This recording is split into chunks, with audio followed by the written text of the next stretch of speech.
The fluorescent lights in Conference Room 7B cast harsh shadows across the mahogany table, but nothing was as cold as General Marcus Thornfield's stare. Captain Sarah Chen sat perfectly still, her dress uniform crisp despite the 2-hour grilling she'd endured about her unconventional strategic proposals. The silence stretched like a taut wire before Thornfield finally spoke. "Before we jump back in, tell us where you're tuning in from, and if this story touches you, make sure you're subscribed because tomorrow I've saved something extra special for you." Captain Chen, your tactical innovations might impress the War College professors, but this is the real Navy. His weathered hands folded deliberately on the classified briefing folder. "You'll never make an admiral, not with ideas like these, not in my Navy." The words landed with surgical precision, designed to cut deep.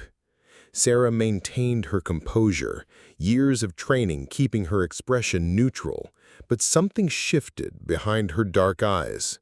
Not surrender, but a crystalline determination that had been forged in the shipyards of Seattle, where her immigrant grandfather had built destroyers during World War II.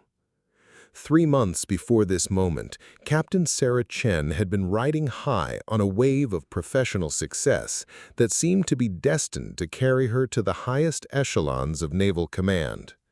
At 37, she had already established herself as one of the Navy's most innovative tactical minds, with a string of successful operations that had earned her the grudging respect of even her harshest critics. Growing up in Portland, Oregon, as the daughter of a Chinese-American engineer and a Norwegian-American nurse, Sarah had always been caught between worlds. Her father, David Chen, had escaped from Taiwan in 1965 with nothing but an engineering degree and an unshakable belief in American opportunity. Her mother, Karen Olson, came from a long line of Pacific Northwest fishermen who understood the ocean's moods better than most people understood their own families. The combination had produced a daughter who approached naval strategy with an engineer's precision and a sailor's intuition for the sea's unpredictable nature. Sarah's childhood had been spent equally between her father's workshop, where she learned to think in systems and solutions, and her maternal grandfather's fishing boat, where she discovered that the ocean demanded respect, adaptability, and constant vigilance. The Naval Academy had been her father's dream and her own burning ambition.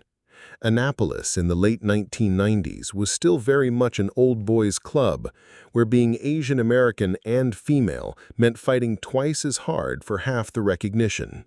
But Sarah had thrived under pressure, graduating third in her class with a degree in systems engineering and a reputation for seeing tactical problems from angles that eluded her classmates.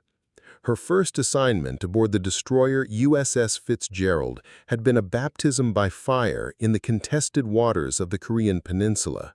As the junior officer responsible for electronic warfare systems, she had quickly identified patterns in North Korean naval communications that senior intelligence officers had missed. Her analysis had prevented 3 separate infiltration attempts, earning her a commendation and the attention of Captain Robert Hayes, a mentor who would shape her understanding of leadership under pressure. "Chen," Captain Hayes had told her during one of their regular strategy sessions, "you have something rare in this business. You can see the forest and the trees simultaneously. Most officers excel at one or the other. That's going to take you places, but it's also going to make you enemies among people who prefer simple solutions to complex problems."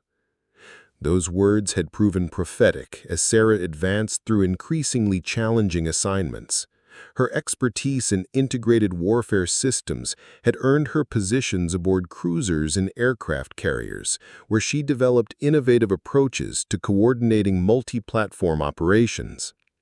By the time she reached the rank of captain, her methods had been quietly adopted by several Pacific Fleet units, resulting in significantly improved operational efficiency. But success in the modern Navy was as much about politics as performance, and Sarah's innovative approaches had begun to attract the wrong kind of attention from senior leaders who viewed change as synonymous with instability. General Thornfield, the chairman of the Joint Chiefs Strategic Planning Committee, represented the pinnacle of traditional military thinking. His 40-year career had been built on proven methods and incremental improvements rather than revolutionary changes. The confrontation in Conference Room 7B had been building for months, ever since Sarah had submitted her proposal for adaptive fleet integration to the Pacific Strategic Planning Board. Her 70-page analysis outlined how emerging technologies could transform naval operations from rigid, hierarchical structures into flexible, responsive networks capable of adapting to rapidly changing threat environments. Traditional naval doctrine emphasized clear command chains and proven procedures, reflecting centuries of maritime warfare experience. Sarah's proposal suggested that future conflicts would require distributed decision-making, artificial intelligence assistance, and unprecedented cooperation between vessels that had traditionally operated as independent units. The proposal had sparked intense debate within naval circles. Younger officers, especially those with recent combat experience, embraced concepts that reflected the complex realities they faced in modern operations. Senior commanders, especially those approaching retirement, viewed the suggestions as dangerous departures from time-tested methods that had served the Navy well through multiple conflicts. General Thornfield had made his opposition clear from the moment Sarah's proposal reached his desk.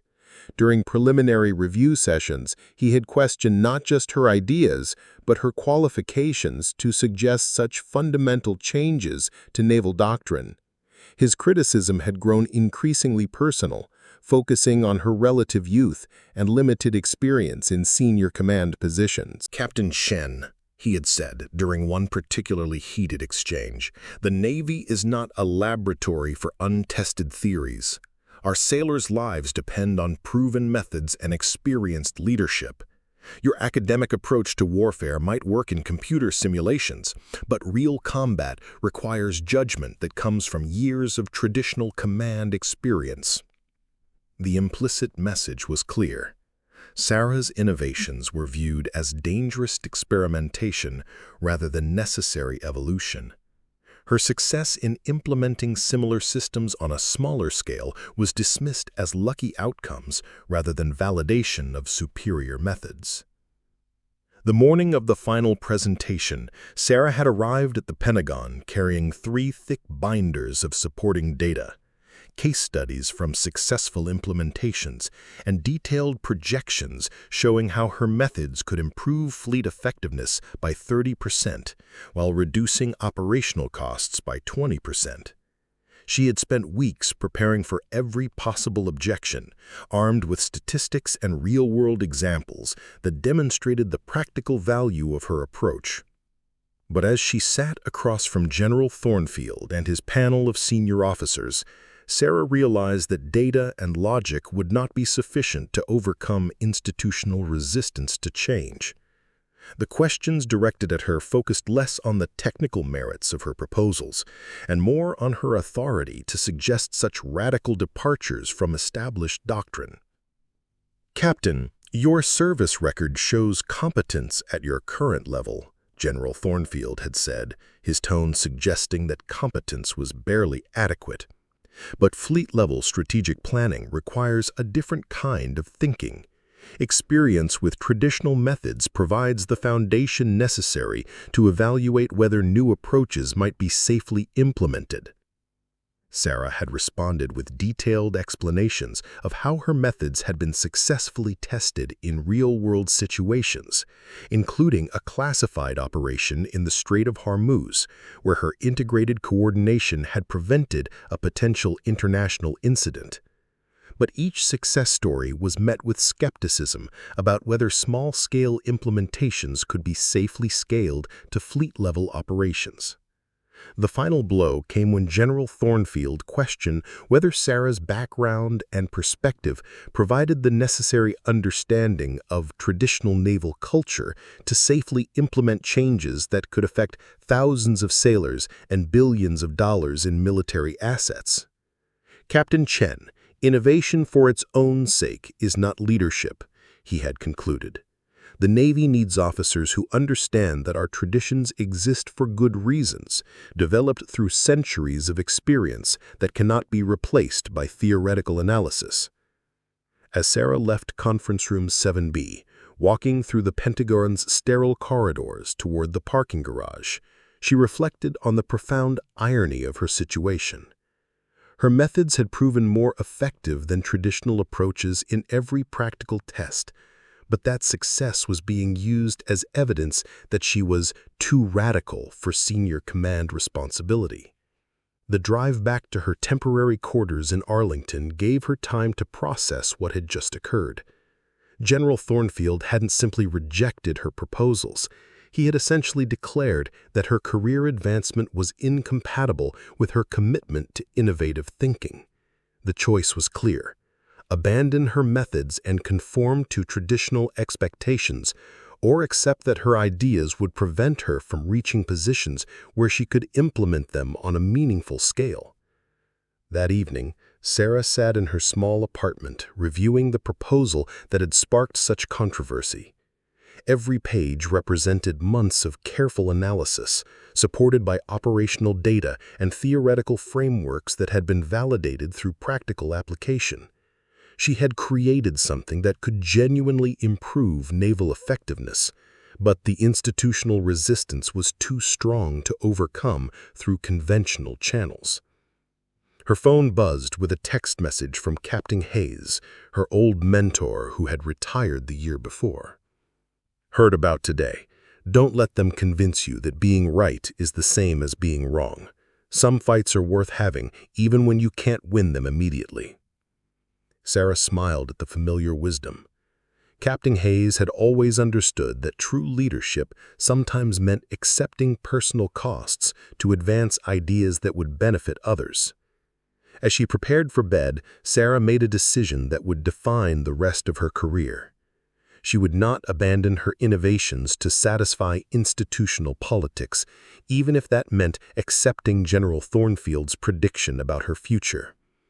The ocean outside her apartment window reflected the lights of passing ships, vessels that would soon face challenges requiring exactly the kind of adaptive thinking that traditional naval doctrine discouraged. Sarah understood that her choice was larger than personal ambition. The future of naval warfare would be determined by leaders willing to embrace complexity rather than retreat into familiar simplicity. General Thornfield had told her she would never make Admiral, but Sarah Chen had already begun planning how to prove that the future belonged to those who could see beyond the limitations of the past. 6 weeks after the Pentagon debacle, Captain Sarah Chen stood on the bridge of the USS Constellation, watching the morning mist rise from Pearl Harbor like ghostly fingers reaching toward the dawn sky. Her reassignment to the Pacific Fleet had come with the bureaucratic efficiency that military careers were famous for. Swift, seemingly logical, and carrying undertones that spoke volumes about her diminished prospects. Admiral Rebecca Walsh, commander of the Pacific Fleet, had personally requested Sarah's transfer, though the reasons remained diplomatically vague. The official orders cited her expertise in emerging maritime technologies and the Pacific Fleet's need for innovative operational planning. Sarah suspected the real reason was simpler. Admiral Walsh wanted officers who could think beyond conventional boundaries, especially with the increasingly complex security situation developing across the Pacific. The USS Constellation represented the Navy's newest generation of guided missile cruisers, bristling with advanced sensor arrays and communication systems that most senior officers still struggled to fully utilize. Sarah had spent her first month aboard familiarizing herself with capabilities that exceeded anything she had previously encountered, recognizing immediately that the ship's potential was being dramatically underutilized by traditional operational doctrines. Her new role as Deputy Operations Commander placed her in an unusual position within the fleet hierarchy. Officially, she reported to Captain William Morrison, a competent but conventional officer whose 25-year career had been built on methodical execution of established procedures. Unofficially, Admiral Walsh had made it clear that Sarah's primary responsibility was developing solutions to problems that traditional thinking couldn't address. The Pacific in late 2023 presented challenges that would have been unimaginable just a decade earlier. Chinese naval expansion had accelerated beyond all Western intelligence projections, with new submarine classes appearing in contested waters faster than Allied forces could adapt their defensive strategies. North Korean missile capabilities had evolved from crude threats to sophisticated systems capable of striking targets across the entire Pacific basin. Meanwhile, cyber warfare had emerged as a constant background threat that could disable traditional communication systems without warning. Admiral Walsh had summoned Sarah to her flagship headquarters 3 days after her arrival, initiating a conversation that would reshape her understanding of why she had been transferred to the Pacific Fleet. Captain Chen, Admiral Walsh had begun, studying intelligence reports spread across her conference table. "I've read your adaptive fleet integration proposal. General Thornfield's assessment was that your ideas were too radical for practical implementation." Sarah had prepared herself for another critique of her methods, but Admiral Walsh's expression suggested something different was developing. "Admiral, I understand that my proposals challenged established doctrine. However, the operational data supports the effectiveness of integrated coordination systems, particularly in complex threat environments." Admiral Walsh had smiled slightly. "Captain, I didn't bring you here to defend your proposals. I brought you here to implement them." The revelation had been startling. While General Thornfield and his Pentagon colleagues were dismissing her innovations as dangerous experimentation, Pacific Fleet leadership was recognizing them as necessary evolution in response to rapidly changing strategic realities. The Pacific in late 2023 presented challenges that traditional fleet coordination could not adequately address. Chinese forces are implementing sophisticated multi-domain strategies that exploit the communication delays and coordination limitations of conventional naval operations. We need officers who can develop countermeasures as innovative as the threats we're facing. Over the following weeks, Sarah had been granted unprecedented access to classified intelligence reports that painted a sobering picture of Pacific security challenges. Chinese submarine activity had increased by 40% in the past year, with new patrol patterns suggesting preparation for coordinated operations across multiple strategic choke points. Their surface fleet had adopted aggressive positioning tactics designed to challenge Allied presence in international waters without providing clear justification for military response. More concerning was evidence of Chinese experimentation with coordinated cyber and kinetic attacks during training exercises. Intelligence analysts had identified scenarios where Chinese forces practiced simultaneous submarine infiltration, surface vessel harassment, and cyber disruption of Allied communication networks. The complexity and sophistication of these exercises suggested that traditional American naval responses would be inadequate against such coordinated threats. Sarah had spent countless hours in the Constellation's Advanced Tactical Center, analyzing intelligence data and developing theoretical responses to emerging threat patterns. The ship's artificial intelligence systems, more advanced than anything she had previously encountered, provided processing capabilities that opened entirely new approaches to fleet coordination and threat analysis. Her breakthrough came during a routine training exercise involving 3 Allied destroyers attempting to coordinate anti-submarine operations in contested waters. Traditional communication protocols required sequential information sharing that created dangerous delays when multiple threats appeared simultaneously.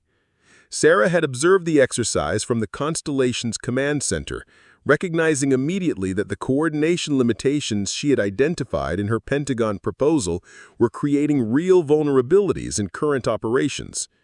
Working with Lieutenant Commander Jessica Park, the Constellation's communications officer, Sarah had developed a modified coordination protocol that allowed the three destroyers to share targeting data through encrypted quantum communication channels while maintaining operational security. The results had been dramatic. Response times improved by 60%, while resource conflicts dropped to near zero. Captain Morrison had initially been skeptical of the unauthorized modifications to established exercise procedures, but the measurable improvements in operational effectiveness had been impossible to ignore. When Admiral Walsh requested a detailed report on the exercise results, Morrison had grudgingly credited Sarah's innovations while recommending further testing under controlled conditions. The recommendation had opened doors that Sarah hadn't expected to see again so soon after the Pentagon rejection. Admiral Walsh had authorized a series of classified exercises designed to test adaptive coordination concepts under increasingly challenging scenarios. Sarah found herself working directly with Allied naval commanders from Australia, Japan, and South Korea, officers who brought their own perspectives on Pacific security challenges and their own experiences with Chinese provocations. Commander Takeshi Yamamoto from the Japanese Maritime Self-Defense Force had been particularly supportive of Sarah's integrated approach to fleet operations. During one late-night planning session aboard the Constellation, he had shared intelligence about Chinese submarine infiltrations near Japanese territorial waters that revealed coordination sophistication beyond anything American intelligence had detected.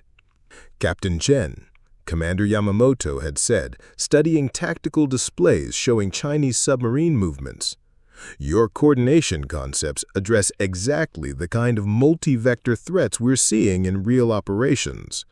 Traditional response protocols leave us vulnerable during the critical minutes when threats are developing simultaneously." Similar endorsements had come from Australian Captain David Thompson and South Korean Commander Lee Min-jun, Allied officers whose operational experience provided validation that Sarah's theoretical frameworks addressed practical challenges being encountered throughout the Pacific. The international support had been professionally gratifying, but Sarah understood that success in limited exercises would not necessarily translate to broader acceptance within American naval hierarchy. General Thornfield's influence extended throughout the Pentagon, and her innovations would eventually require approval from senior leaders who remained skeptical of departures from proven methods.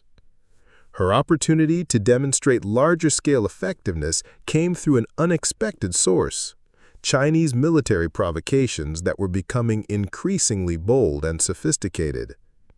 Intelligence reports indicated that Chinese forces were planning a major exercise in the South China Sea involving submarine, surface, and cyber warfare elements designed to test Allied response capabilities while asserting territorial claims over disputed waters. Admiral Walsh had called Sarah to her headquarters on a gray morning when intelligence satellites were tracking unusual Chinese naval movements near the Spratly Islands.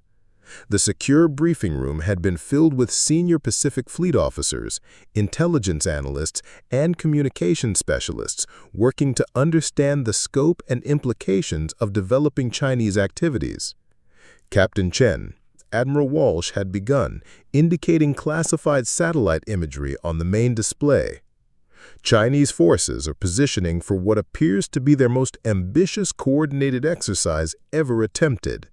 Traditional fleet response would require dispersing our forces across multiple defensive positions, exactly the kind of resource dilution that their strategy is designed to exploit. Sarah had studied the intelligence data, recognizing immediately that Chinese planning reflected sophisticated understanding of American naval limitations. Their exercise would present simultaneous challenges across surface, subsurface, and cyber domains, creating coordination requirements that would overwhelm traditional command structures. Admiral, their strategy appears designed to exploit communication delays and coordination conflicts that characterize conventional fleet operations. They're essentially betting that our response will be fragmented and reactive rather than integrated and preemptive. Admiral Walsh nodded approvingly. Exactly, which is why I'm authorizing you to develop and implement a coordinated Allied response using your adaptive integration concepts. You'll have access to Australian, Japanese, and South Korean naval units, plus complete authority over Pacific Fleet assets assigned to this operation. The authorization had been everything Sarah had hoped for when she first developed her adaptive fleet integration proposal. Finally, she would have the opportunity to demonstrate that her methods could address real-world challenges at the scale necessary to validate their strategic value. But the opportunity also carried enormous risks. Success would vindicate her approach and potentially transform Pacific Fleet operations permanently. Failure would confirm General Thornfield's assessment that her innovations were too dangerous for practical implementation, effectively ending any hope of career advancement and potentially compromising Allied security in one of the world's most strategically important regions. Admiral Walsh had concluded the briefing with words that would echo in Sarah's mind for weeks afterward. "Captain Chen, this is your chance to prove that innovation can overcome institutional inertia. The Pacific's security may depend on whether your methods work as effectively in practice as they do in theory." As Sarah left the briefing and returned to the Constellation, she understood that everything she had worked toward throughout her naval career was about to be tested under conditions that would either validate her life's work or destroy it entirely. The Chinese exercise represented the perfect laboratory for demonstrating adaptive fleet coordination, but it also represented the ultimate professional gamble. Standing again on the Constellation's bridge, watching Allied ships begin moving into positions that would soon test the limits of naval coordination, Sarah felt the weight of opportunity and responsibility settling on her shoulders. General Thornfield had declared that she would never make Admiral, but the unfolding crisis would determine whether that prediction reflected institutional wisdom or institutional blindness to necessary change. The morning mist was lifting from Pearl Harbor, revealing a clear horizon that stretched toward challenges and opportunities that would define the future of Pacific security. Sarah Chen was ready to prove that the future belonged to those willing to embrace its complexities rather than retreat into the comfortable simplicities of the past. The war room aboard the USS Constellation hummed with activity as Captain Sarah Chen faced her first real test of adaptive fleet coordination.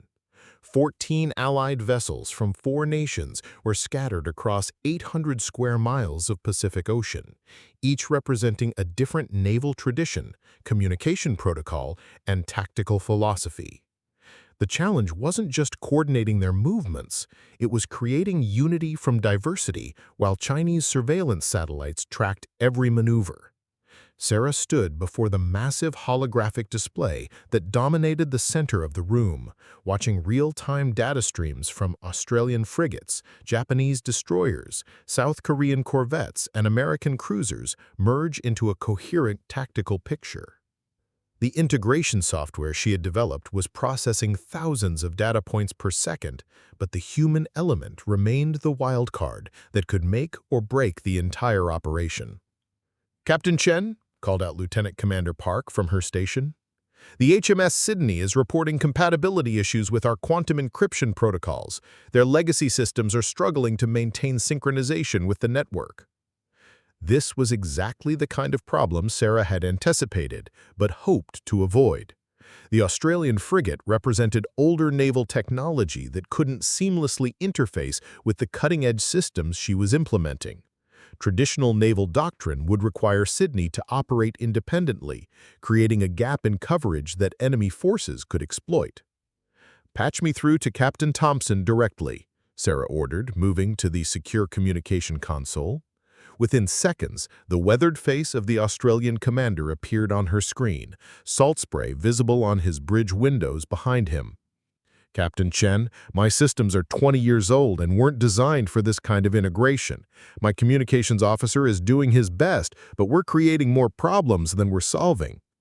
Sarah had prepared for this contingency, though implementing her solution would require convincing an experienced Allied commander to trust technology he didn't fully understand. Captain Thompson, I'm going to have Lieutenant Commander Park transmit a simplified interface protocol to your systems. It will allow you to maintain coordination without requiring full integration. Your ship becomes a coordination node rather than a dependent unit. The concept was revolutionary. Instead of forcing older ships to conform to new standards, her system would adapt to accommodate their limitations while maintaining overall network effectiveness. It required real-time modification of coordination algorithms, something no previous naval operation had attempted. 20 minutes later, Sydney had successfully integrated into the coordination network using the adapted protocols.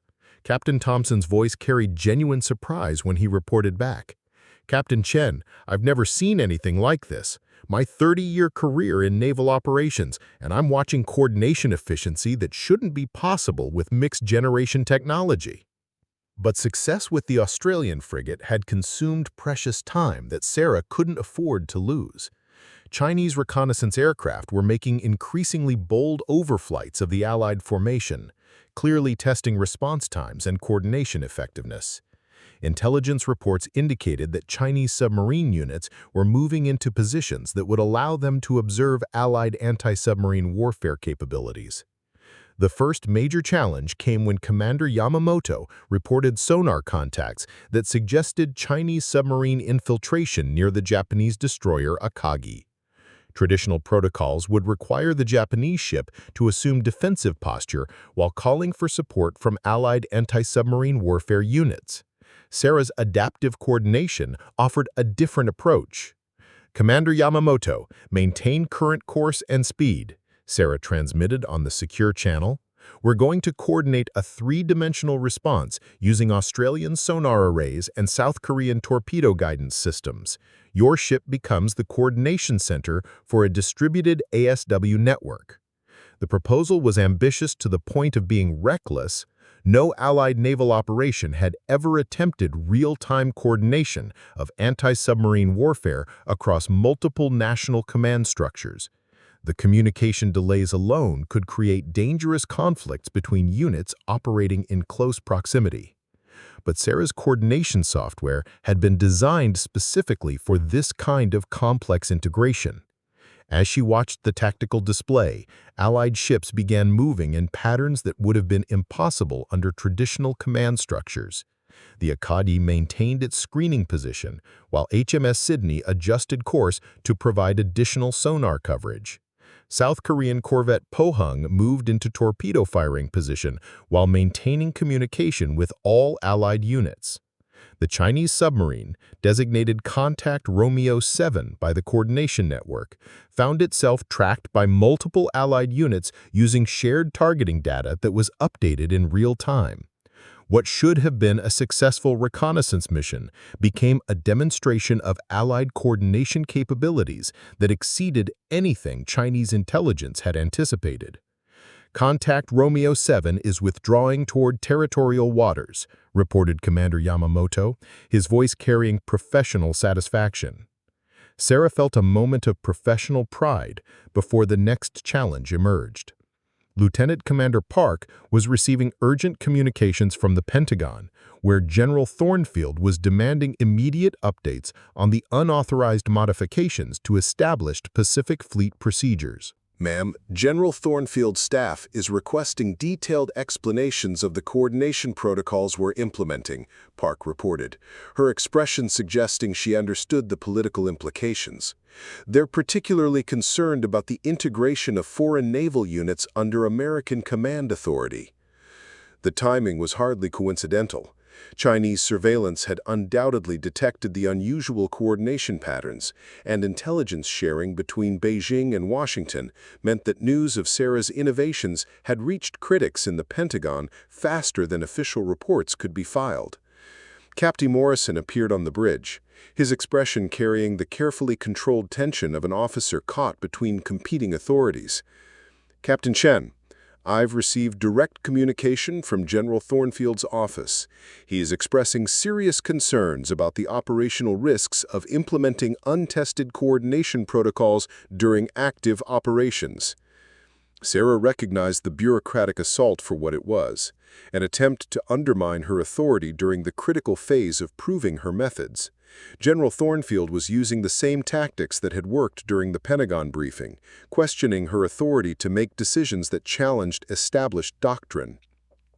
"Captain Morrison, these protocols have been tested under controlled conditions and authorized by Admiral Walsh for operational implementation. The Chinese reconnaissance activities constitute exactly the kind of multi-domain threat our coordination is designed to address." Morrison nodded reluctantly. "I understand your position, Captain. However, General Thornfield has considerable influence over Pacific Fleet operations. Admiral Walsh is currently in Washington briefing the Joint Chiefs, which means political considerations may override operational effectiveness." The revelation hit Sarah like a physical blow. Admiral Walsh's absence meant that her strongest supporter was unavailable during the crucial phase when Chinese activities were escalating and bureaucratic resistance was intensifying. She was effectively operating without top cover while implementing innovations that challenged the most powerful voices in naval hierarchy. Her communication system activated with an incoming transmission from Commander Lee Min-jun aboard the South Korean corvette. His voice carried the urgency of someone reporting immediate threats. "Captain Chen, we're detecting multiple surface contacts approaching from the northwest. Signature analysis suggests Chinese Type 055 destroyers with advanced anti-ship missile capabilities." The Chinese escalation was perfectly timed to exploit the coordination challenges that traditional Allied operations would face. Multiple simultaneous threats across surface and subsurface domains, supported by cyber warfare elements that were already probing Allied communication networks. Sarah made a decision that would either vindicate her methods or provide General Thornfield with evidence that her innovations were too dangerous for operational use. "All Allied units, this is Constellation Actally.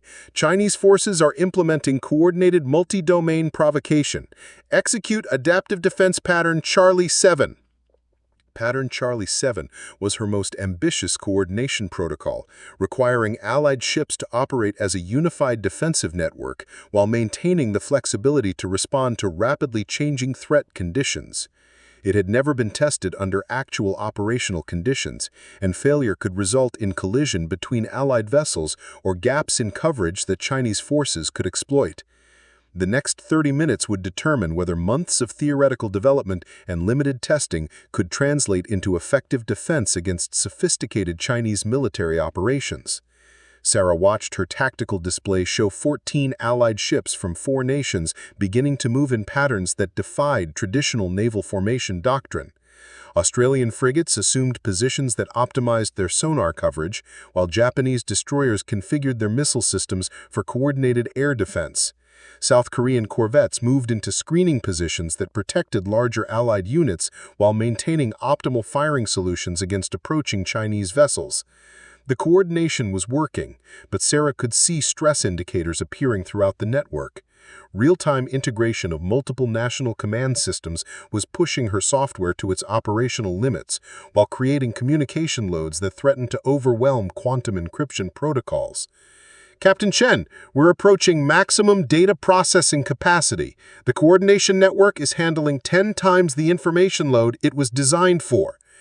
Sarah had anticipated this limitation, but hoped that Chinese provocation would remain within manageable parameters. The approaching Chinese destroyers represented exactly the kind of escalation that could push her coordination system beyond its current capabilities. She faced a critical decision: scale back the coordination to ensure system stability, potentially creating gaps that Chinese forces could exploit, or push forward with full adaptive integration, risking system failure that could endanger Allied vessels. The choice reflected the fundamental challenge she had faced throughout her career: whether to prioritize safety through traditional methods or effectiveness through innovative approaches that carried greater risks. The news hit Sarah like a physical blow. General Thornfield, the same officer who had declared she would never make Admiral, now had direct authority over the operation that could vindicate or destroy her career. It was a perfect bureaucratic maneuver, allowing her methods to fail while ensuring that any success could be attributed to traditional oversight. Before Sarah could respond, the tactical situation deteriorated dramatically. Commander Yamamoto's voice crackled through the communication system with urgent warnings. Constellation Actual. Chinese submarines are launching cruise missiles toward Allied formations. Estimated time to impact 4 minutes 30 seconds. Sarah's training kicked in automatically, but she faced a terrible choice. Her adaptive coordination protocols could intercept the incoming missiles with 90% probability, but doing so would require implementing emergency defensive measures that exceeded her newly restricted authority. Following proper procedures would guarantee Allied casualties while she waited for authorization from officers who didn't understand the tactical situation. All Allied units, this is Constellation Actual, Sarah broadcast on the emergency frequency. Incoming cruise missile attack. Execute Emergency Defensive Protocol Echo 9 immediately. Protocol Echo 9 was her most aggressive defensive coordination measure, requiring Allied ships to share targeting data in real time while coordinating interceptor missile launches across multiple platforms. It had never been tested under combat conditions, and implementing it without explicit authorization would provide General Thornfield with clear evidence of insubordination. But as Sarah watched the tactical display show incoming Chinese cruise missiles approaching Allied vessels filled with sailors from 4 nations, the choice became clear. She would rather face court-martial than explain to families why their loved ones died while she followed bureaucratic procedures. The next 3 minutes unfolded like a deadly choreographed performance. Allied interceptor missiles launched from 14 different vessels, their flight paths coordinated by artificial intelligence algorithms that calculated optimal engagement vectors in real time. Japanese Aegis systems provided radar tracking, while Australian frigates contributed electronic warfare countermeasures. South Korean corvettes positioned themselves to provide backup engagement opportunities, while American cruisers managed overall coordination. The results exceeded even Sarah's optimistic projections. 13 of 14 incoming Chinese cruise missiles were successfully intercepted, with the 14th falling harmlessly into empty ocean after its guidance system was disrupted by Allied electronic warfare. 0 Allied casualties, minimal expenditure of interceptor missiles, and coordination efficiency that would have been impossible under traditional command structures. Constellation Actual, this is Sydney Actual, came Captain Thompson's voice, carrying a mixture of amazement and professional respect. Captain Chen, I've never witnessed coordination effectiveness like this. Your protocols just saved every Allied vessel in this formation. Similar accolades came from commanders throughout the Allied network, but Sarah knew that tactical success would not necessarily translate to political vindication. Even as she was preventing casualties and demonstrating unprecedented coordination capabilities, General Thornfield was undoubtedly preparing arguments about unauthorized escalation and dangerous departures from established procedures.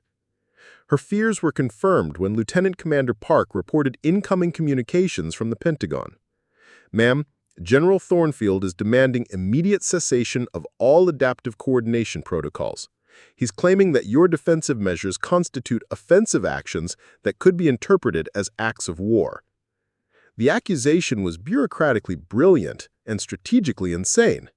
Sarah's defensive actions had prevented Chinese cruise missiles from destroying Allied vessels, but General Thornfield was characterizing those same actions as provocative escalation. It was a perfect example of institutional thinking that prioritized procedural compliance over operational effectiveness. Before Sarah could formulate a response, the crisis escalated beyond anything anyone had anticipated. Chief Santos reported detection of Chinese ballistic missile submarines preparing for launch in the South China Sea, while signals intelligence indicated that cyber attacks were intensifying against Allied communication networks throughout the Pacific. Captain, we're detecting launch preparation signatures from Chinese Type 094 ballistic missile submarines, Santos reported, her voice carrying the controlled tension of someone delivering potentially catastrophic news. Target analysis suggests they're preparing to strike Allied naval facilities in Japan and South Korea. Sarah understood immediately that the situation had crossed the threshold from military exercise to potential regional war. Chinese ballistic missile submarines preparing to attack Allied facilities represented escalation that could trigger Article 5 responses from multiple mutual defense treaties. Her coordination protocols were no longer being tested against routine provocations. They were being evaluated as the primary defense against actions that could destabilize the entire Pacific region. "Ma'am, Admiral Walsh is requesting immediate communication. General Thornfield is also demanding direct access to your command authority," reported Lieutenant Commander Park. Sarah faced the most critical decision of her career. She could transfer operational control to General Thornfield, ensuring that traditional procedures would be followed while potentially allowing Chinese forces to achieve their strategic objectives. Or she could maintain control of the coordination network, risking court-martial charges, but ensuring that Allied forces had the best possible chance of preventing regional catastrophe. The choice reflected everything she had struggled with throughout her career, whether institutional compliance was more important than operational effectiveness, whether following proper procedures was superior to achieving superior results. Lieutenant Commander Park informs Admiral Walsh that I'm maintaining operational control of the coordination network under emergency authorization. Chinese ballistic missile preparations constitute an imminent threat to Allied facilities and personnel. The decision would either save the Pacific Alliance or end her career in disgrace. But as Sarah watched tactical displays showing Chinese forces implementing the most sophisticated maritime assault in modern history, she understood that some choices transcended personal considerations. Her adaptive coordination protocols represented the only realistic defense against threats that traditional naval doctrine had never anticipated. If that meant accepting personal consequences for exceeding bureaucratic authority, so be it. General Thornfield had predicted she would never make admiral, but Sarah Chen was about to demonstrate that true leadership meant protecting others regardless of personal cost. The storm was reaching its peak, and she intended to stand at its center until the danger passed or her authority was forcibly removed. Chinese ballistic missile submarines were preparing to launch. Allied facilities were targeted for destruction, and the future of Pacific security hung in the balance. Sarah's coordination network would either prevent regional war or fail spectacularly while the entire world watched. The next few hours would determine everything. The secure communication channel crackled to life at 0752 hours with General Thornfield's voice carrying the full weight of military authority and barely contained fury. Captain Sarah Chen stood alone in the Constellation's command center, watching tactical displays that showed Chinese ballistic missile submarines and final launch preparations, while Allied forces maintained defensive positions under her coordination protocols. "Captain Chen, you are hereby relieved of operational command." General Thornfield's words cut through the bridge atmosphere like a blade. "Your unauthorized escalation of defensive measures has created an international incident that threatens to destabilize the entire Pacific region. Admiral Richardson will assume immediate control of all Allied naval assets." Sarah felt the ground shifting beneath her feet as she processed the magnitude of what was happening. Admiral Jonathan Richardson represented the epitome of traditional naval thinking, a competent officer whose 40-year career had been built on methodical adherence to established procedures.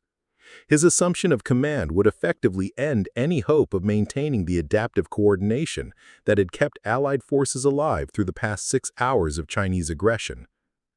"General Thornfield, respectfully, Chinese ballistic missile submarines are in final launch preparation phase. Traditional coordination protocols will not provide adequate defense against simultaneous multi-domain attack," Sarah responded, her voice steady despite the career-ending implications of challenging direct orders from the Joint Chiefs.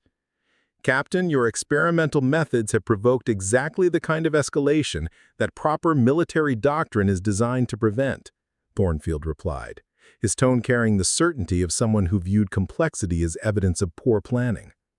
Admiral Richardson has instructions to implement standard Pacific Fleet defensive postures that have protected American interests for decades. The irony was devastating. Chinese forces were implementing the most sophisticated maritime assault in modern history, but American leadership was responding by reverting to defensive methods that had been designed for threats that no longer existed. It was institutional thinking at its most dangerous, prioritizing familiar procedures over effective responses when the stakes couldn't be higher. Lieutenant Commander Park approached with a secure tablet displaying priority communications from throughout the Pacific Fleet. Her expression suggested that news of Sarah's relief was spreading rapidly through Allied command structures, creating confusion at exactly the moment when coordination was most critical. "Ma'am, we're receiving urgent communications from Allied commanders requesting clarification of command authority. Commander Yamamoto is asking whether Japanese forces should continue coordination protocols or revert to independent operations." Sarah understood the devastating implications immediately. Allied forces had spent 6 hours learning to operate as an integrated network under her coordination protocols. Sudden reversion to traditional independent operations would create gaps in coverage that Chinese forces could exploit during the critical minutes when ballistic missile launches were imminent.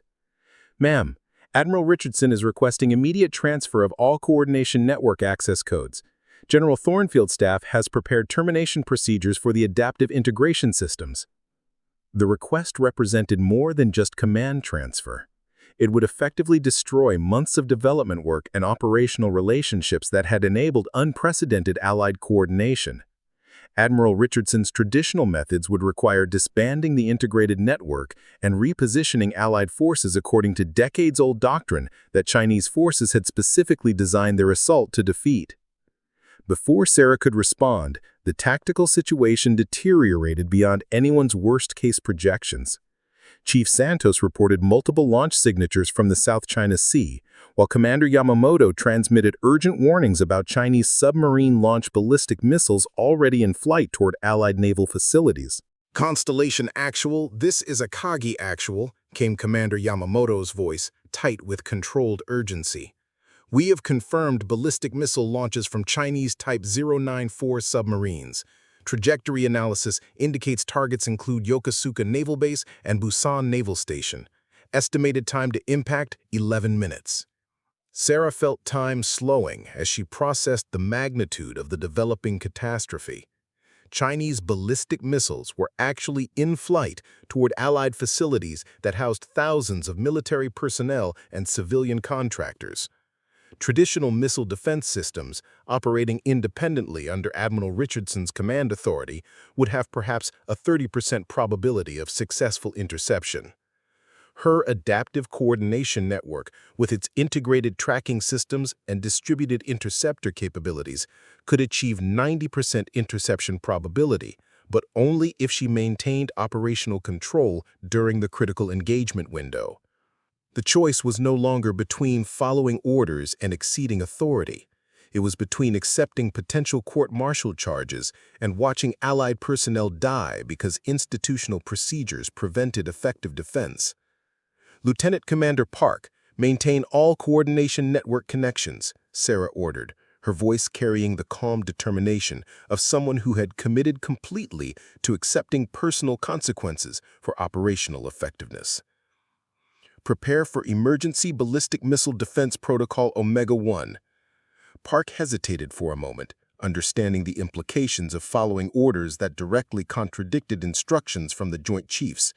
"Ma'am, implementing Omega-1 while Admiral Richardson assumes command could result in conflicting authorities during active missile defense operations." Sarah had anticipated this moment throughout her career, the point where institutional loyalty and operational effectiveness would become irreconcilably opposed. Everything she had worked toward, every innovation she had developed, every relationship she had built with Allied commanders now hung in the balance of a decision that would either save lives or end her naval service in disgrace. "Chief Santos, what's the current status of Chinese ballistic missile trajectories?" "Ma'am, missiles are following predicted flight paths toward Yokosuka and Busan. Japanese and South Korean ground-based interceptors are activating, but coverage gaps exist that could allow successful strikes against port facilities. The coverage gaps Santos referenced represented exactly the kind of vulnerability that adaptive coordination was designed to eliminate. Sarah's network could fill those gaps by coordinating Allied naval interceptor systems with ground-based defenses, creating a layered protection that would ensure successful defense of Allied facilities. But implementing such coordination while Admiral Richardson was assuming command would create unprecedented command confusion during active missile defense operations. Military history is filled with disasters caused by unclear authority during critical moments, and Sarah was about to create exactly such a situation. Her secure communication system activated with Admiral Richardson's voice, carrying the authority of someone who expected immediate compliance with established procedures. "Captain Chen, you will immediately transfer all coordination network access to my command staff and prepare Allied forces for traditional defensive positioning." Sarah looked at the tactical displays showing Chinese ballistic missiles approaching Allied facilities while her coordination network stood ready to provide the integrated defense that could save thousands of lives. The decision reflected everything she had struggled with throughout her career, whether following proper procedures was more important than achieving superior results. "Admiral Richardson, respectfully requesting permission to maintain coordination network during active missile defense operations. Traditional defensive positioning will not provide adequate protection against incoming ballistic missiles." "Captain Chen, your experimental systems have been deemed too risky for continued operation during the international crisis. Standard Pacific Fleet procedures will be implemented immediately." The response was exactly what Sarah had expected. Institutional thinking that viewed innovation as inherently dangerous, regardless of demonstrated effectiveness. Admiral Richardson was a competent officer, implementing policies that had been designed by competent people, but those policies had been developed for threats that bore no resemblance to current Chinese capabilities. As Chinese ballistic missiles continued their flight toward Allied targets, Sarah faced the defining moment of her career. She could transfer authority to Admiral Richardson and watch traditional defenses fail while following proper procedures, or she could maintain operational control of the coordination network, risking court-martial charges, but ensuring that Allied personnel had the best possible chance of survival. "All Allied units, this is Constellation Actual," Sarah broadcast on the emergency coordination frequency. "Chinese ballistic missiles inbound to Yokosuka and Busan. Execute Ballistic Missile Defense Protocol Omega-1 under emergency authorization. Coordinate all interceptor systems through the adaptive network." The decision would either save Allied lives through superior coordination or destroy her career through insubordination during active operations. But as Sarah watched tactical displays showing Allied interceptor missiles launching in perfectly coordinated patterns that traditional command structures could never achieve, she understood that some choices transcended personal considerations. Commander Yamamoto's voice came through the communication system with reports that validated everything Sarah had worked toward. "Constellation Actual. Coordinated interceptor launches successful. Multiple ballistic missile intercepts confirmed. Yokosuka and Busan facilities are protected through an integrated defense network." Similar reports came from throughout the Allied formation. Successful missile intercepts, zero casualties, and coordination effectiveness that exceeded all previous Pacific Fleet operations. Sarah's adaptive network had prevented what could have been the worst Allied naval disaster since Pearl Harbor.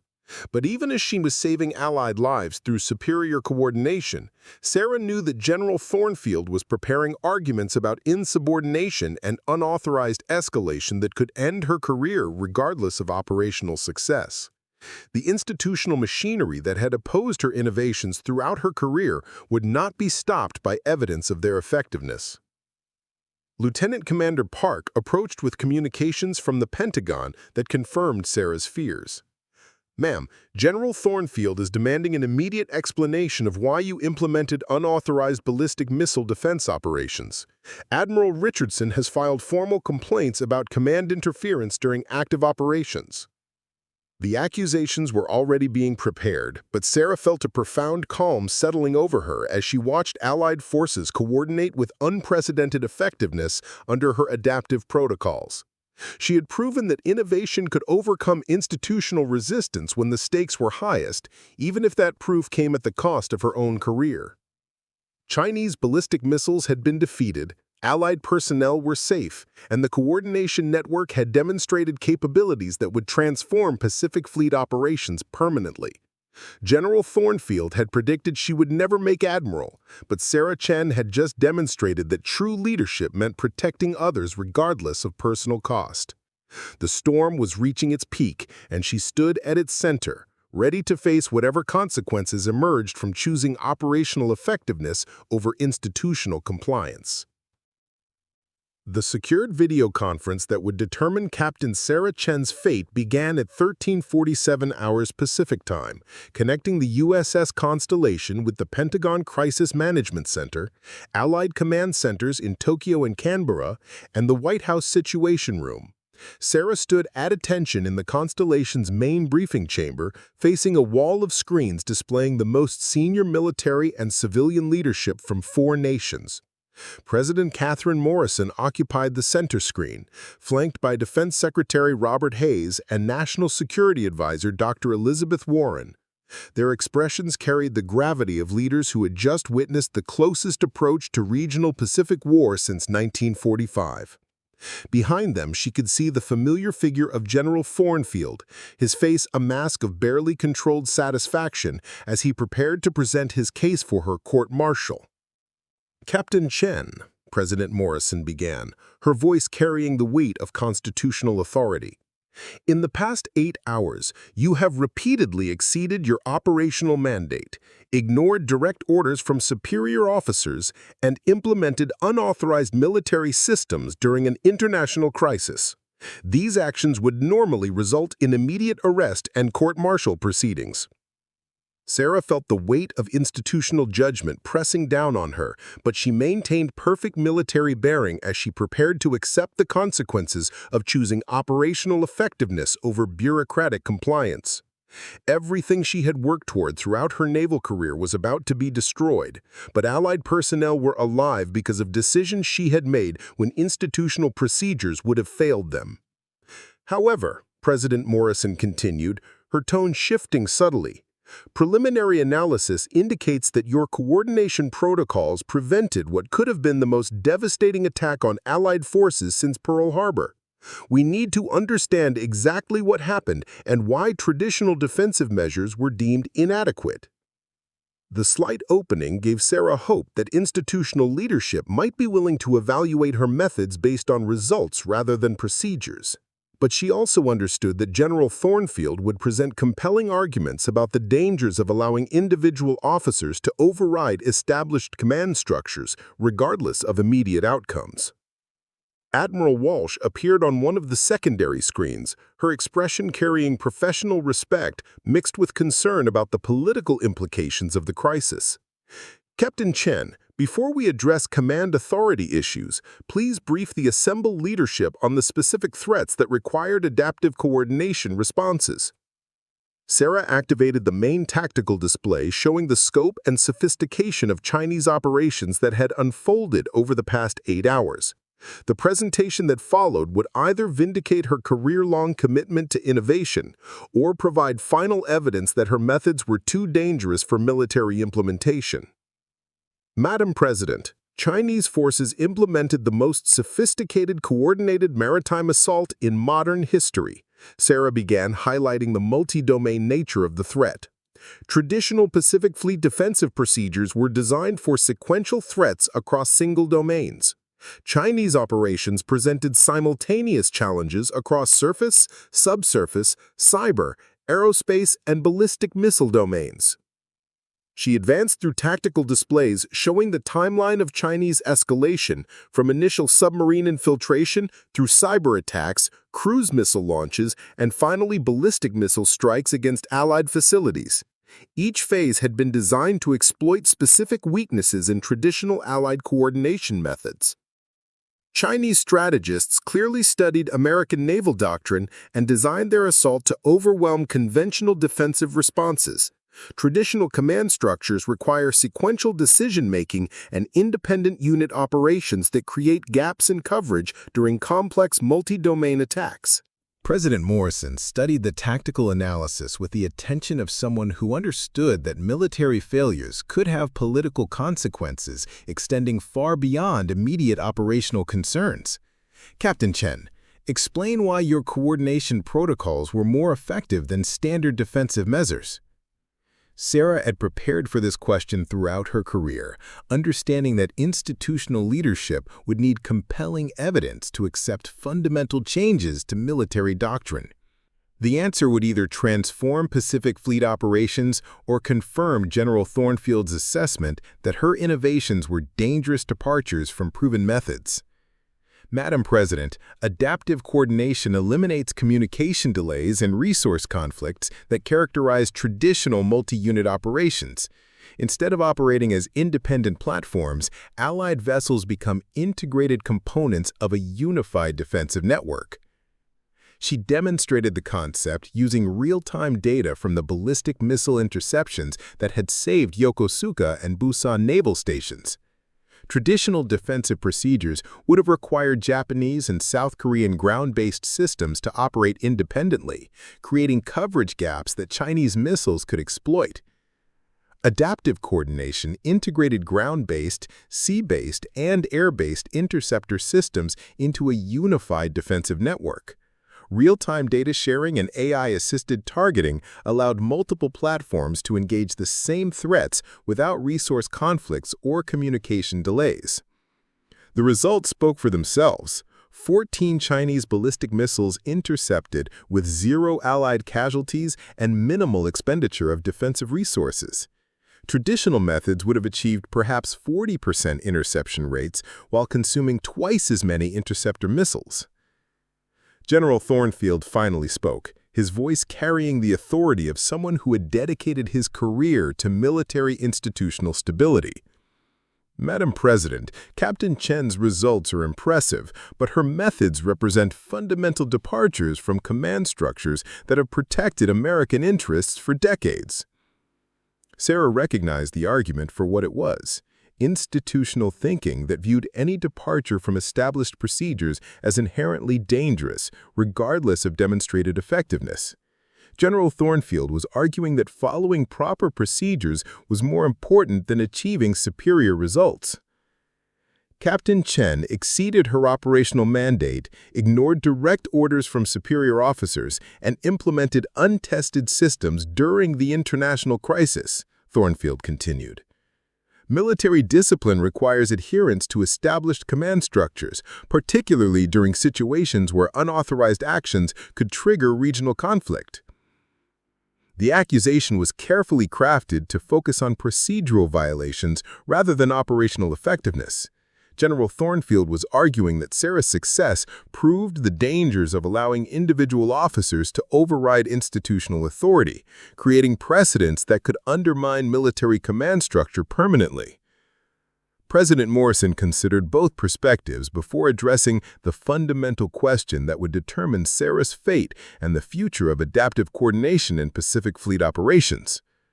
Madam President, Captain Chen, how do you respond to General Thornfield's concerns about command authority and institutional stability? Sarah had anticipated this moment throughout the crisis, understanding that her answer would either justify her actions or confirm that her methods were incompatible with military command structure. The response would define not just her career, but the Navy's willingness to adapt to evolving threats. Madam President, institutional stability that prevents effective response to evolving threats becomes institutional paralysis, Sarah replied, her voice carrying the conviction of someone who had risked everything for operational effectiveness. Chinese forces specifically designed their assault to exploit traditional American command limitations. Adhering to procedures that enemies have learned to defeat is not maintaining stability, it's accepting defeat. The argument struck at the heart of institutional thinking that prioritized familiar methods over effective responses. Sarah was essentially arguing that true military professionalism required adapting to new threats rather than retreating into comfortable procedures that no longer provided adequate protection. Commander Yamamoto's voice joined the conference from the JMSDF headquarters in Tokyo, providing Allied perspective on the coordination effectiveness that had prevented regional catastrophe. Madam President, Captain Chen's coordination protocols enabled defense capabilities that exceeded anything we thought possible through traditional methods. Similar endorsements came from Allied commanders throughout the Pacific, creating international pressure for American leadership to recognize the strategic value of adaptive coordination. The political implications were clear. Allied nations were prepared to implement Sarah's methods regardless of American institutional resistance. Defense Secretary Hayes addressed the broader strategic implications that extended beyond immediate command authority questions. Captain Chen, assuming we accept the effectiveness of your coordination protocols, how do we implement such systems without undermining established command structures? This question offered Sarah an opportunity to demonstrate that her innovations could enhance rather than replace traditional military hierarchy. Her answer would either bridge the gap between innovation and institution or confirm that adaptive coordination was incompatible with existing naval command structure. Mr. Secretary, adaptive coordination enhances command effectiveness rather than replacing command authority. Commanders retain full decision-making responsibility while accessing information and coordination capabilities that traditional systems cannot provide. Sarah demonstrated the concept using examples from the successful ballistic missile defense, showing how Allied commanders had maintained tactical authority while benefiting from integrated coordination that traditional methods could not achieve. The system enhanced human decision-making rather than replacing it. President Morrison studied the tactical displays and coordination data before reaching the decision that would determine the future of Pacific Fleet operations and Sarah's naval career. The weight of constitutional authority and strategic necessity converged in a moment that would reshape American naval doctrine. Captain Chen, effective immediately, you are promoted to Rear Admiral and assigned as Director of Advanced Fleet Coordination for the Pacific Fleet, President Morrison announced, her voice carrying the finality of executive decision. Your coordination protocols will be implemented across all Pacific Fleet operations, with authority to train Allied naval forces in adaptive integration methods. The transformation had been remarkable. What began as institutional resistance to a single officer's innovations had evolved into a complete revolution in naval warfare doctrine. Allied navies that had initially questioned Sarah's methods now competed to implement them most effectively, while potential adversaries struggled to adapt their strategies to counter coordination capabilities they had never anticipated. Admiral Patricia Wells, the newly appointed commander of Pacific Fleet operations, joined Sarah on the observation deck as the morning sun illuminated a seascape filled with vessels representing the most sophisticated naval cooperation in maritime history. Wells had been personally selected by President Morrison to oversee the implementation of adaptive coordination across all American naval operations. Admiral Chen, the efficiency reports from Blue Phoenix are extraordinary, Wells said, studying the tactical displays that showed real-time coordination data from across the exercise area. Response times averaging 8 minutes for complex multi-domain scenarios, resource utilization optimized at 94%, and zero coordination conflicts across 18 different naval command structures. Sarah nodded, watching Japanese destroyers coordinate seamlessly with Indian frigates while Australian submarines provided targeting data to Philippine patrol boats. The sight represented vindication of everything she had believed about the potential for international naval cooperation, but it also reminded her of the long journey from Pentagon rejection to global transformation. The path to this moment had not been without challenges. General Thornfield's retirement 6 months earlier had removed the most vocal opponent of adaptive coordination, but institutional resistance to change ran deeper than any single individual.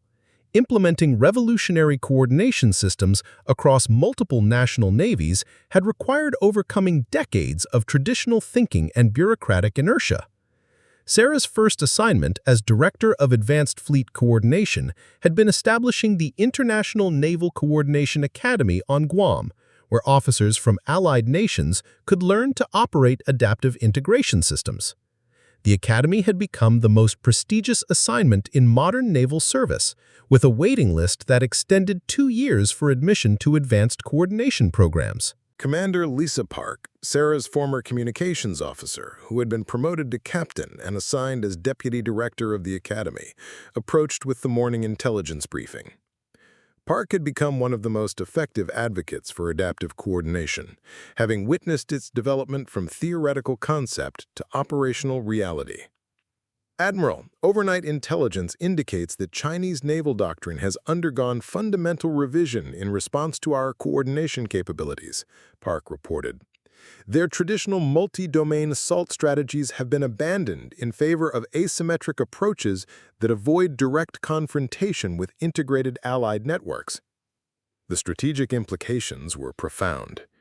Chinese naval planning, which had been specifically designed to exploit traditional allied coordination weaknesses, had become obsolete overnight. Beijing was discovering that military strategies based on exploiting enemy limitations became useless when those limitations no longer existed.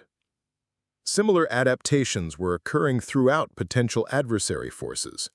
Russian naval doctrine had shifted toward submarine-centric strategies that avoided surface engagement with coordinated Allied fleets. North Korean provocations had decreased dramatically as their planners recognized that adaptive coordination eliminated the gaps in coverage that their previous strategies had exploited.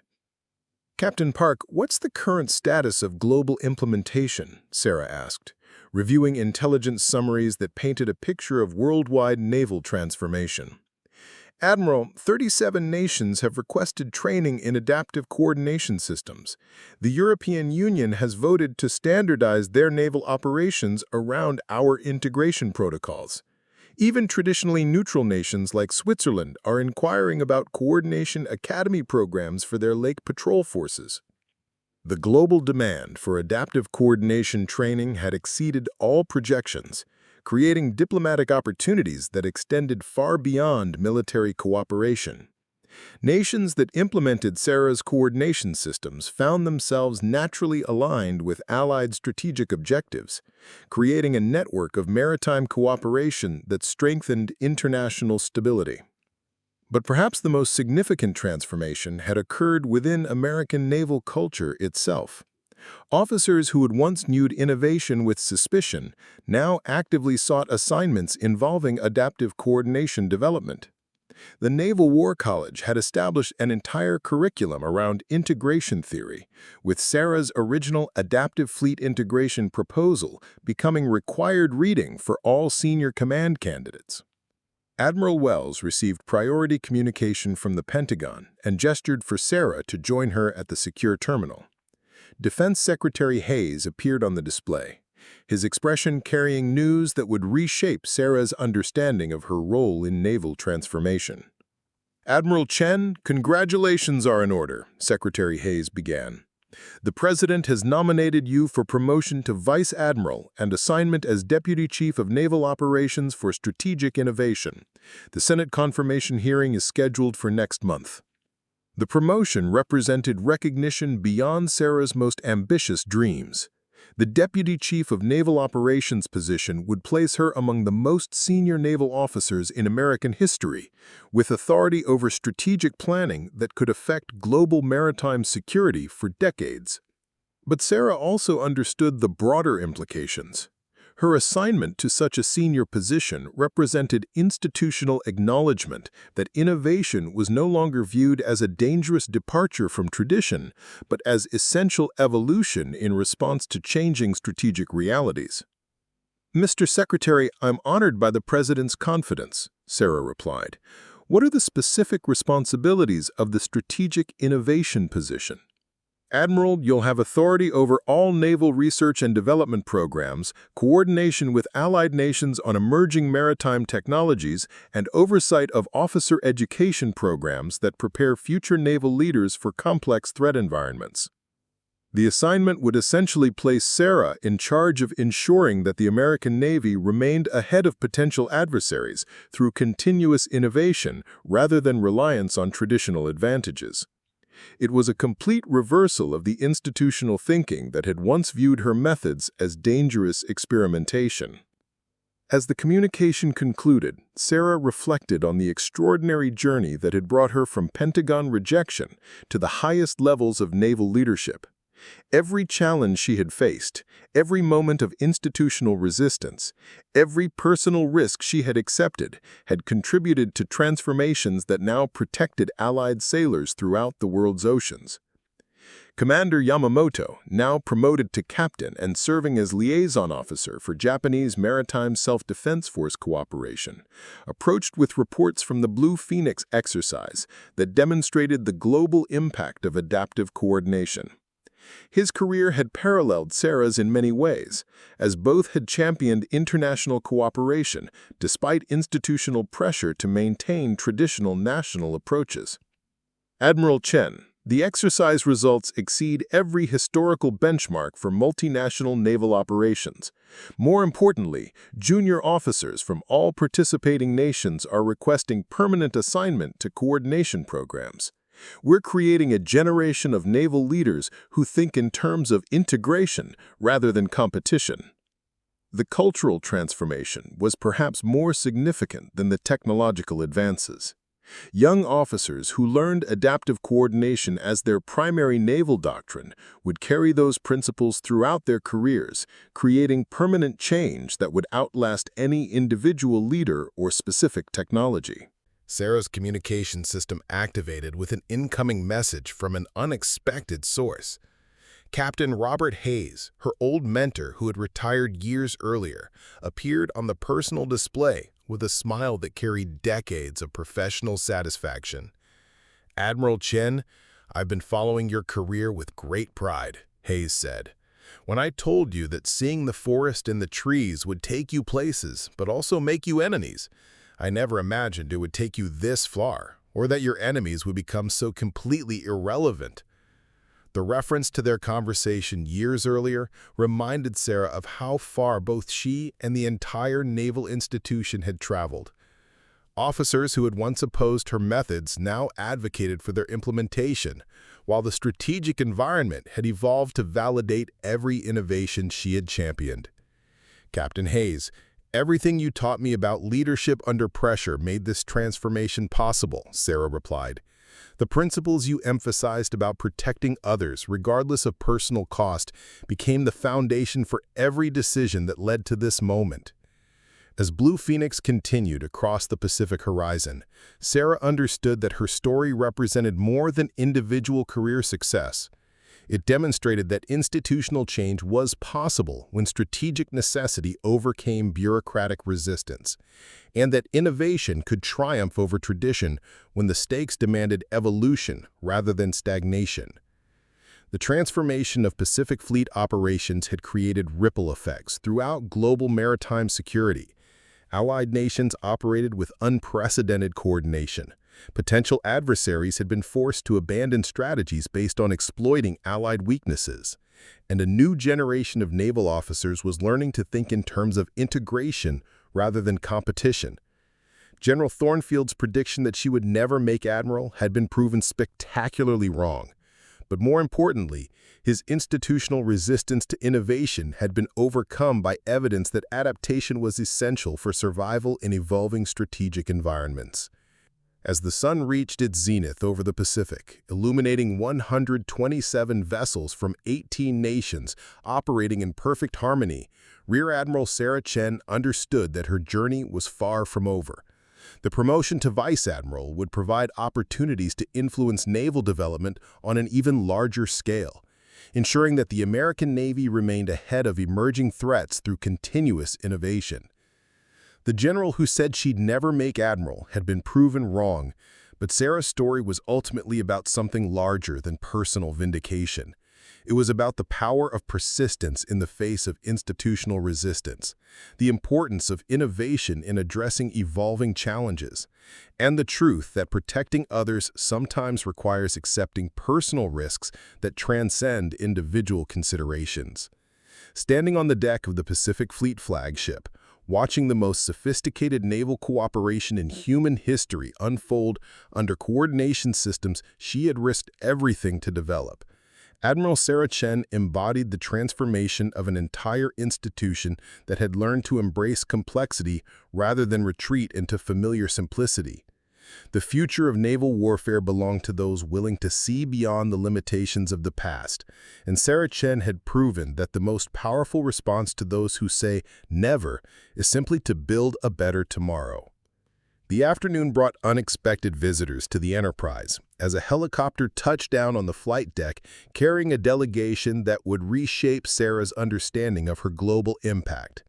Ambassador Maria Gonzalez, the United Nations Special Envoy for Maritime Security, emerged from the aircraft alongside Admiral Klaus Weber from the German Navy and Vice Admiral Chen Wei-ming from Taiwan's naval forces. Their arrival had been coordinated through diplomatic channels that reflected the international implications of adaptive coordination beyond purely military applications. The UN Maritime Security Council had been studying Sarah's coordination protocols as a potential framework for preventing conflicts in disputed waters worldwide. Admiral Chen, Ambassador Gonzalez began as they gathered in the Enterprise's diplomatic conference room, your coordination systems have demonstrated capabilities that extend far beyond military operations. We're exploring applications for international peacekeeping, humanitarian assistance, and maritime law enforcement. The approach was intriguing. Adaptive coordination had been designed for military threats, but its core principles of integrated communication and distributed decision-making could revolutionize civilian maritime operations.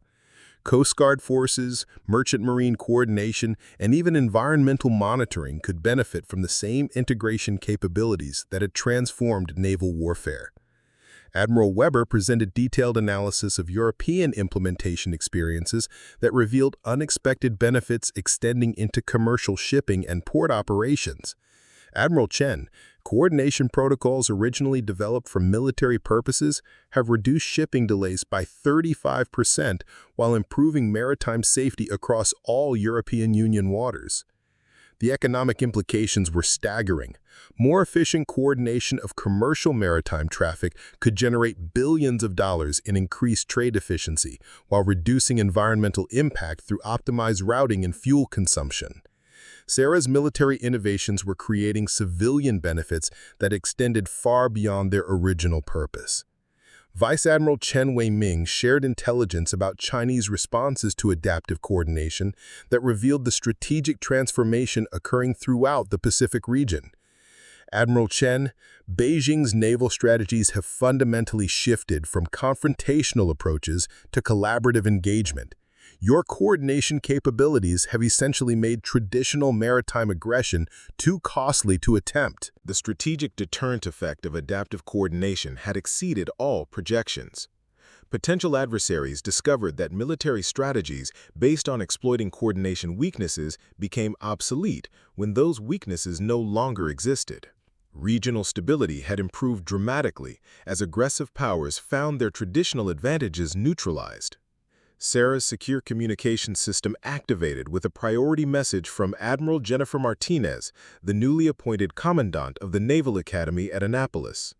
Martinez had been tasked with integrating adaptive coordination principles into the foundational education of future naval officers, ensuring that innovation became embedded in military culture permanently. Admiral Chen, The Academy's transformation has been remarkable, Martinez reported. Midshipmen are graduating with coordination capabilities that would have been considered advanced specialization just 5 years ago. We are producing officers who think in terms of integration from the beginning of their careers. The educational transformation represented perhaps the most significant long-term impact of Sarah's work. Young officers learning adaptive coordination as basic naval doctrine would carry those principles throughout 40-year careers, creating institutional change that would outlast any specific technology or individual leader. Captain Park approached with intelligence briefings that demonstrated the global expansion of coordination applications beyond traditional naval operations. Police maritime units in major ports were implementing modified versions of Sarah's protocols for drug interdiction and human trafficking prevention. Environmental agencies were using coordination networks to track illegal fishing and monitor ocean pollution. Admiral, we're receiving requests for coordination training from organizations we never considered, Park reported. The International Maritime Organization wants to implement our protocols for global shipping safety. Arctic research stations are requesting coordination systems for emergency response in extreme environments. The breadth of applications reflected the fundamental nature of the coordination challenges that Sarah had addressed. Delays in communication, resource conflicts, and information sharing difficulties affected every organization that operated across large geographical areas with multiple independent units. Her personal communication device chimed with a message that brought unexpected emotional resonance to the day's events. Lieutenant Jennifer Santos, daughter of Chief Santos, who had served with Sarah during the Chinese crisis, had been accepted to the Naval Academy's Advanced Coordination Program. The next generation was already building upon foundations that Sarah had risked everything to establish. Admiral Chen, the Academy's transformation has been remarkable, came a voice from the conference room entrance. Sarah turned to see Commander David Chen walking toward her with an expression of professional pride mixed with personal emotion. David was her younger brother, who had followed her into naval service and was now commanding his own destroyer equipped with the latest coordination systems. Sarah, I wanted to personally thank you for creating the coordination capabilities that kept my crew safe during last month's typhoon rescue operations, David said, his voice carrying the weight of someone who had experienced the life-saving potential of adaptive integration. Traditional communication methods would have made coordinated rescue impossible during storm conditions. The personal dimension added depth to Sarah's understanding of her innovation's impact. Family members, former colleagues, and officers she had never met were benefiting from coordination capabilities that had emerged from her willingness to challenge institutional resistance, regardless of personal cost. Admiral Wells returned to the conference room with news that would define the next phase of Sarah's career and the broader transformation of naval operations. President Morrison had approved the establishment of the Global Maritime Coordination Institute, a multinational organization dedicated to developing and implementing advanced coordination systems worldwide. Admiral Chen, the president wants you to serve as the Institute's founding director, Wells announced. 36 nations have committed to participation, with funding that will support coordination research and training programs for the next 20 years. The assignment represented recognition that Sarah's innovations had transcended national boundaries and military applications. The Institute would become the center for developing coordination solutions to global challenges, ranging from climate change response to international trade optimization. As evening approached and the Blue Phoenix exercise entered its final phases, Sarah stood once again on the Enterprise's observation deck, watching vessels from 18 nations execute coordination maneuvers that demonstrated capabilities that would have been considered impossible just 2 years ago. The transformation had been complete and irreversible. Institutional resistance that once seemed insurmountable had been overcome through evidence that innovation was essential for survival in evolving strategic environments. Officers who had opposed her methods now advocated for their expansion, while potential adversaries had been forced to abandon strategies based on exploiting coordination weaknesses that no longer existed. But perhaps the most satisfying aspect of the transformation was its human dimension. thousands of sailors, officers, and maritime professionals worldwide were safer and more effective because someone had been willing to challenge institutional thinking when strategic necessity demanded change. Captain Hayes appeared on her personal communication device one final time, his image transmitted from his retirement home overlooking the Chesapeake Bay, where he spent his days mentoring young officers who sought to follow in Sarah's footsteps. Admiral Chen, I've been reflecting on our conversation years ago about making enemies through innovation, Hayes said, with a smile that carried decades of naval experience. It turns out that the best way to deal with institutional enemies is to make them irrelevant through superior results. As the sun set over the Pacific, painting the sky in brilliant oranges and purples that reflected off the hulls of 127 Allied vessels, Admiral Sarah Chen understood that her journey represented more than personal triumph over adversity. It demonstrated the power of persistence in the face of institutional resistance, the importance of innovation in addressing evolving challenges, and the fundamental truth that protecting others sometimes requires accepting personal risks that transcend individual considerations. General Thornfield's prediction that she would never make admiral had been proven spectacularly wrong, but more importantly, his institutional resistance to change had been overcome by evidence that adaptation was essential for survival in complex strategic environments. The story of Sarah Chen was ultimately about transformation, personal, institutional, and global.